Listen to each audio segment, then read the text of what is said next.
Okay okay. Patil आप आगे बढ़ो, हम तुम्हारे साथ हैं। चंद्रहार अब की बार, चंद्रहार अब की बार, चंद्रहार।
येणाऱ्या लोकसभा निवडणुकीमध्ये सांगली लोकसभा मतदारसंघातून जर महाविकास आघाडीतून शिवसेनेला जर ही जागा सुटली तर नक्की 100% मी उमेदवार असणार आहे।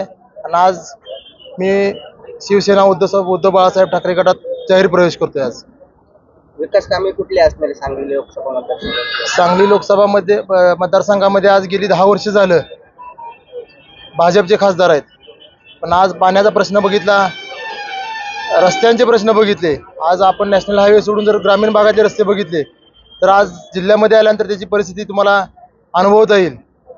उद्योगाचे असतील, MIDC असतील किंवा अनेक प्रकारचे प्रश्न आहेत की जे आज गेली 10-15 वर्ष झालं ते अजिबात त्याची सुरुवात सुद्धा झालेली नाही।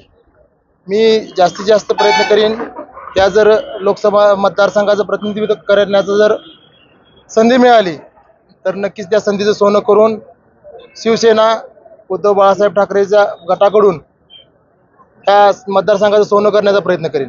कुस्तीचं मैदान तुम्ही मारता, आता राजकारणाच्या मैदानात उतरणार, कुणाला आसमान दाखवणार? अजून महायुतीचा उमेदवार ठरलेला नाही, महाआघाडीचा पण ठरलेला नाही, आता पुढे कोण येणार आहे अजून कुणालाच माहित नाही। त्यामुळं संपूर्ण तयारी झालेली, गेली वर्ष 1.5 वर्ष झालं मी संपूर्ण मतदारसंघाचा दौरा केलेला आहे, 2-2 वेळा प्रत्येक गावात जाऊन आलेला आहे। त्यामुळे संपूर्ण मतदारसंघाचा अभ्यास माझा झालेला आहे, त्याप्रमाणे मी इथून पुढे वाटचाल करणार आहे। शेवटी काम काहीच नाही, त्यामुळे माझ्यासारख्या शेतकऱ्याच्या मुलाला वाटलं की आपण आज लोकसभेच्या रिंगणात उतरावं आणि खरं जे शेतकऱ्यांचे प्रश्न आहेत, युवकांचे प्रश्न आहेत, महिलांचे प्रश्न आहेत ते सोडवण्याचा आपण प्रयत्न करू। पुढे समोरचा उमेदवार अजून कळलेलाच नाही, पण मी आज मैदानात उभा आहे, समोर कोणीही येऊ दे। चंद्रहार पाटिल तुम आगे बढ़ो। देश विदेशातील प्रत्येक घडामोडींचे लाईव्ह अपडेट मिळवण्यासाठी आता साम टीव्हीच्या सर्व सोशल मीडिया प्लॅटफॉर्मला लाईक, फॉलो आणि सबस्क्राईब करा। तसंच सर्व नोटिफिकेशनसाठी बेल आयकॉन प्रेस करायला विसरू नका।